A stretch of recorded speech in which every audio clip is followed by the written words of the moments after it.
Merci à vous, mesdames et messieurs, de nous retrouver dans le forum matinal de ce matin. Mathieu Kola-Oleboko, bien le bonjour. Bonjour Latifat, bonjour à toutes, bonjour à tous. Après Adrien Ngwedji, c'est Nicéphore Soglo qui appelle aussi au retour des exilés. Oui, retour des exilés par les anciens présidents des institutions. Ça devient plus préoccupant puisqu'on pourrait l'imaginer. Il y a quelques semaines en arrière, c'était Adrien Ngwedji au cours de sa rencontre avec les militants du Parti Renouveau Démocratique qui a essayé de mettre la plaie, de toucher à la plaie qui selon lui, est en train de se détériorer. Et je pense qu'il est important de prendre au sérieux la situation. Maintenant, moi, je ne voudrais pas aller rester sous la forme du sujet. La forme du sujet, c'est-à-dire que pour Adrien Ngwedji, pour Nicéphore Soglo, pour bref, quelques têtes aussi de l'opposition, il faut libérer les prisonniers politiques, il faut sortir, il faut qu'on ramène les exilés qui peut-être venir construire le pays. Vous savez, il y a aussi que sur tous les régimes, il y a un problème qui se pose. Le problème là, nous l'avons connu avant Kérékou, nous l'avons connu pendant le régime Kérékou, nous l'avons connu même quand le président Soglo était venu au pouvoir, et même avec Bouniaï, nous avons connu quelques difficultés judiciaires avec quelques autorités. On ne viendrait pas là. Ce n'est pas pour la première fois que Nicéphore Soglo dénonce peut-être cette situation pour qu'on puisse libérer certaines têtes des acteurs phares de la politique, mais reste-t-il la bonne procédure à pouvoir peut-être dénoncer sur les médias? C'est là encore toute la grande question.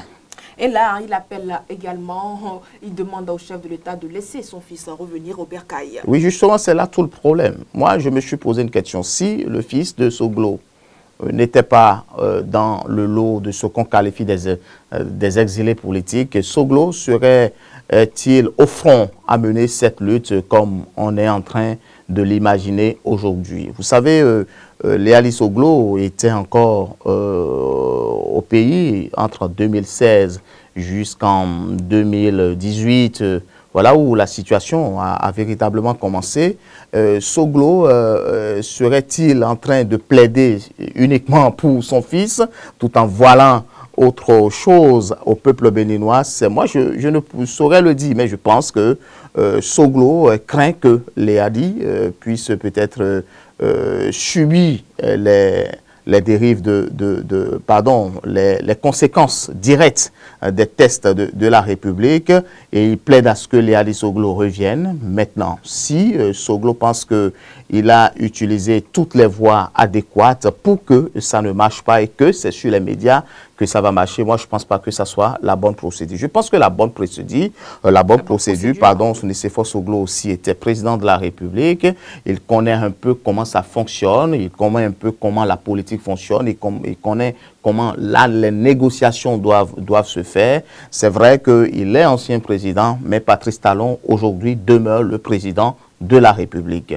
Que si, par exemple, on a confiance, si tant en notre justice telle que les présidents aiment le dire, je pense que soit on invite Léali Soglo à répondre de ses actes devant les juridictions compétentes et on fait foi justement à cette impartialité de la justice béninoise, soit Nicéphore Soglo choisit les voies et moyens de la politique pour que les négociations se fassent dans les couloirs, encore que ce n'est pas Patrice Talon qui a renvoyé n'importe quel acteur politique à fuir. Je pense que ce sont les acteurs eux-mêmes qui ont compris qu'il faut prendre justement la tangente pour ne pas peut-être tomber sous le coup de la loi. Ceux qui sont là ont plus de chances, visiblement, que ceux qui sont à l'extérieur. Je vais parler de Ricky Amadougou, je vais parler de Joël Aïvor. Oui, parce que eux, ils sont des hommes, ils sont des femmes, ils sont des patriotes qui ont décidé d'affronter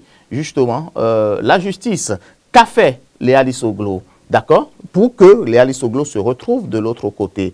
Pourquoi, parmi les 12 millions de Béninois, il y a des gens qui sont toujours dans la République centrale? Il y a des acteurs politiques qui dénoncent, il y a des acteurs politiques qui sont très acerbes face à la gouvernance de Patrice Talon, mais pourtant sont là. Je vais parler par exemple de candidat Zanaï. Les gens me diront oui qu'il a fait avec le gouvernement, mais parfois quand vous suivez les analyses, les critiques, les propos de candidat Zanaï, on se demande si candidat Zanaï ne crée rien aussi comme étant peut-être un Béninois. Donc moi je pense qu'il faut recadrer, d'accord, la situation des exilés politiques, la situation des prisonniers politiques, et je pense personnellement que ceux qui sont là et qui sont en train de subir les conséquences directes de la loi, ce sont des hommes et femmes et qui ont confiance à la justice et qui savent qu'un jour, peut-être que quelque chose aussi va se faire à leur niveau.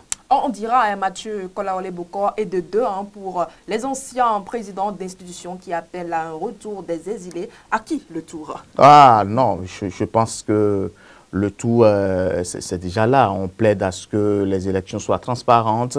Lorsque vous voyez déjà la liste des doléances et des plaidoyers du cadre de concertation, on sent déjà que tout ça est mis dedans. Mais je pense que les démocrates aussi n'ont pas fini de vider complètement ce dossier.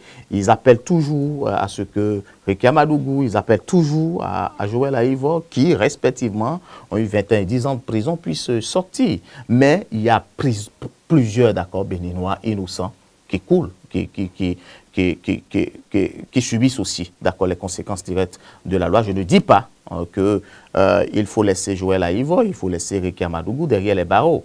Mais je pense aussi, ils sont tous des Béninois, et je l'espère que peut-être que la vérité un jour va triompher tel que le dit l'opposition. Mais je pense que l'opposition doit travailler de façon diplomatique et de façon stratégique, de façon politique, à ce que les choses puissent évoluer d'une manière ou d'une autre. Parce que si on arrive, d'accord, ou si on est arrivé à organiser la conférence des forces vives de la nation, c'est parce que nous avons un génie béninois, et ce génie béninois pourrait encore triompher d'ici 2026, d'accord, avant les élections générales, je veux parler des législatives communales et présidentielles, et il est important que la classe politique puisse se revoir, ce qui fait que, d'accord, ces exilés politiques ou ces prisonniers dits politiques qui sont là et qui n'arrivent pas à trouver peut-être encore solution, c'est cette division de l'opposition, parce que l'opposition aussi a un problème entre elle, c'est-à-dire entre les acteurs politiques de l'opposition.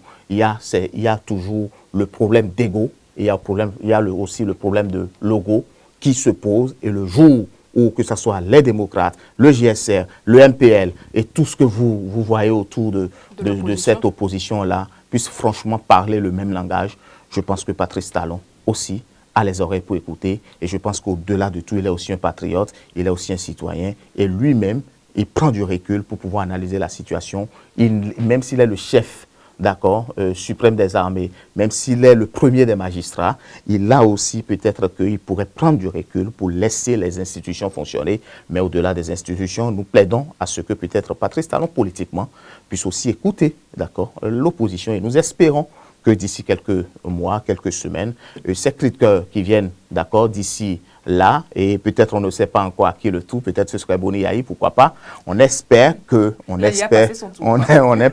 encore il pourrait revenir, on espère que peut-être l'opposition, la mouvance pourrait se retrouver, et nous espérons que ce cri de cœur pourrait avoir peut-être des résultats probants pour permettre à ceux que ces exilés, en tout cas moi je ne les appelle pas des exilés politiques, ces compatriotes qui sont derrière les barreaux, qui souffrent et que leurs places sûrement ne sont pas derrière la prison, pourraient sortir un beau jour et que le peuple béninois pourrait applaudir et retrouver satisfaction, une lueur d'espoir. Et puis je pense que le meilleur pourrait encore se pointer à l'horizon.